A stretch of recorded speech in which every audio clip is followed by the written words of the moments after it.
You know, at the highest elo, mistakes still do happen, and mistakes are exactly why matches that should not have been lost do end up as a loss.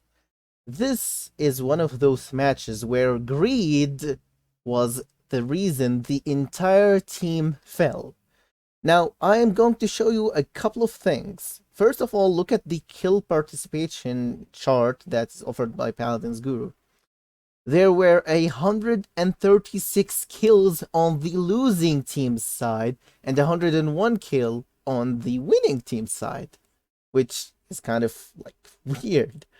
I mean, it's not about damage either, because look at this. The Dredge had 246k damage, the Mave had 138, Barik had 125k, Ash had 90k, and the winning team, the maximum damage is 137. I mean, even Mave did more than that.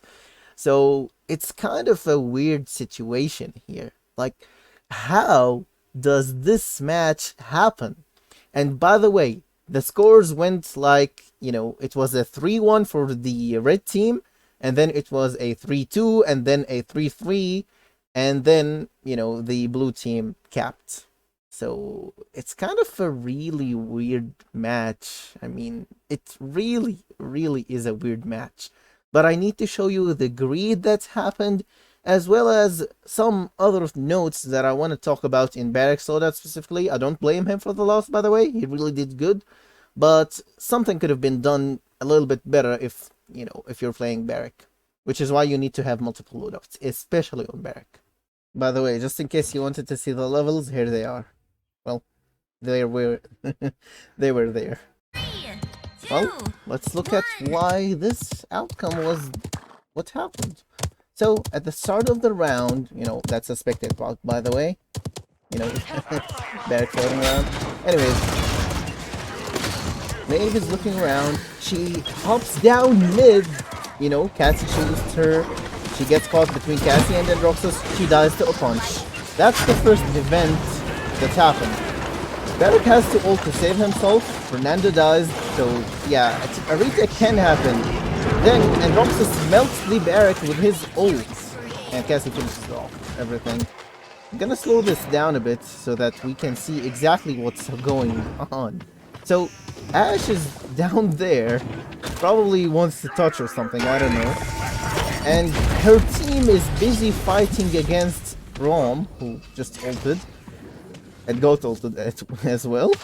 Dambla is over here. He's actually worried about the Ash, isn't he? Let's speed this just a tiny bit, because we need to follow up on what happens. Alright. Andrew is speared then by Damba for some reason. Maeve goes down to finish him off, and Ash helps with that. Meanwhile, Rom is again harassing the Damba and the Dredge. Of course, Androxus dies. Everyone on Team Blue is alive right now. What is Damba doing? He is repositioning, right? Who does he see? Cassie. What does he do? He guards himself and her and tries to finish her off, to which she gets healed and he gets greedy. He follows up with the Cassie, misses, and dies. And that is why they lost. To a greedy Damba that, wanted a kill. Meanwhile, while he was going for that kill, who dies? Barik. Yeah, Dredge is still being harassed. That's just an issue. Of course, Ash is just right now going to die because there is no healer. And yeah, it's GG. Even the Maeve knows it's GG, so she just sits around there and, accepts it.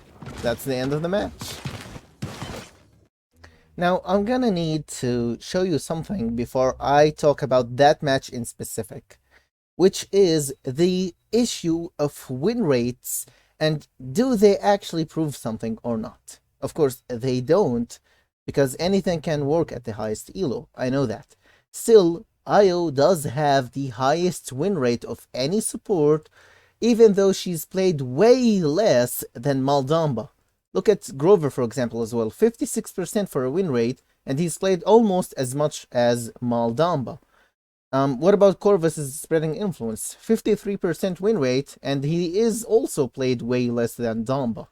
If we look at Spirit's chosen Damba, it has a win rate of 47% with a really, really, really high match count.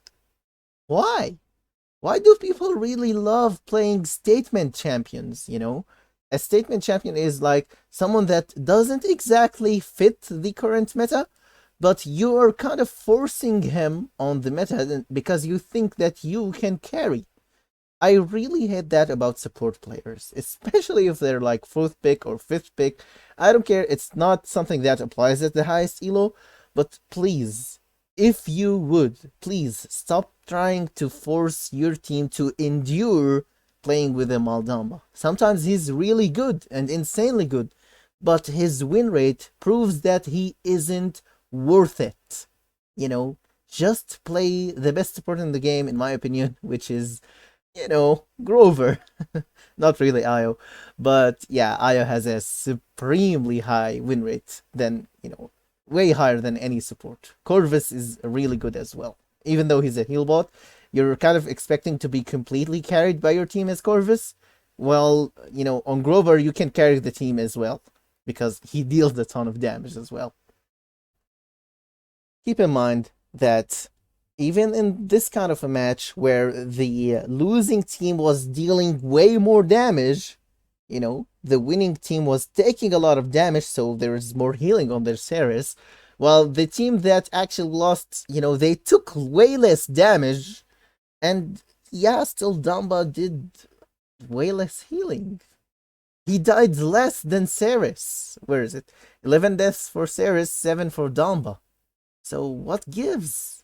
Is Damba really that bad? No. It's just that a heal bot, heals more than a try-harding Damba. I really hate that aspect of the game because Damba is not a champion that gets rewarded for skill. All you get is the same or worse than a heal bot. Sometimes you can get more, but that's just sometimes. Sometimes. Well, not this time, apparently. I really don't think Damba is anything more than a scrim-only champion. Now, some other mistakes are on Barik when not against a blaster. A blaster is, for example, Dredge or Willow or Drogos, who will probably by mistake destroy your turrets. They're not even aiming at you. Even Tyra counts as that, because she'll destroy your turrets while they're on the point. So, yeah, one-man scrap loses too much of its value when you don't have an enemy blaster, focusing on it. And yes, Fernando is considered a blast damage champion, it's an area effect damage. Still, I don't think one man's scrap is good against Fernando specifically. So, yeah. Also, when you're running failsafe, please have Bowling Ball at least on 3 points, because that card is so valuable. You should probably run it at 4 points, by the way. Alright, let's watch the turret. He's shooting the turret now, and Fernando just shooting it. Alright, Fernando almost destroyed the turret. No one's shooting the turrets, bros.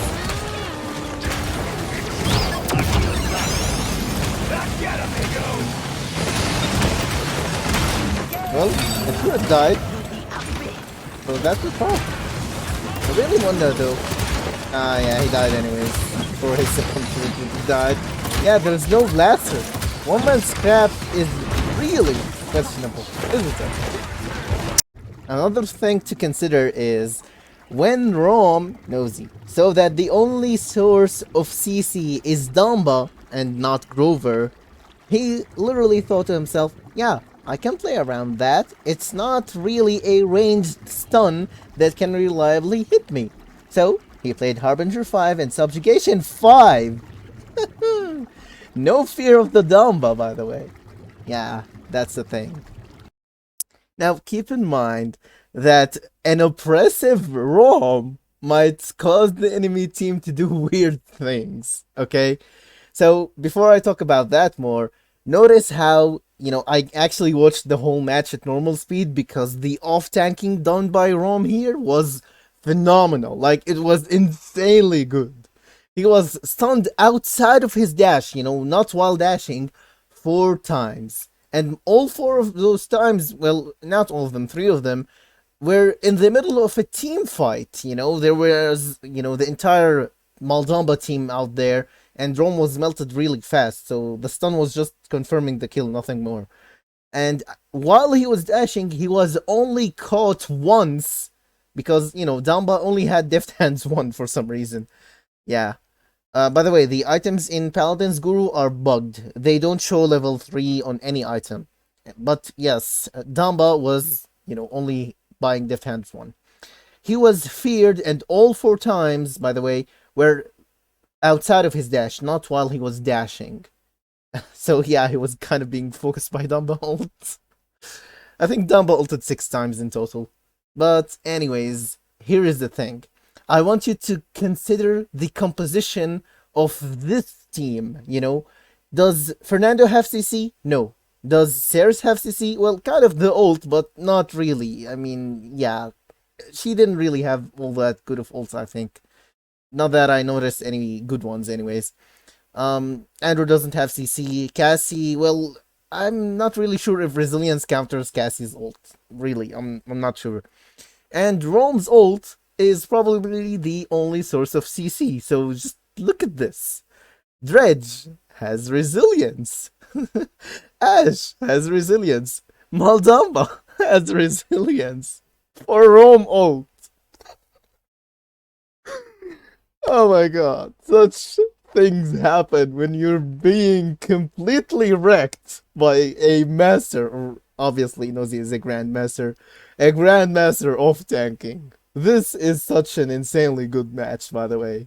Yeah, you should probably watch it if you want to learn how to off tank on Timbermill as Rom, because really, it's so good.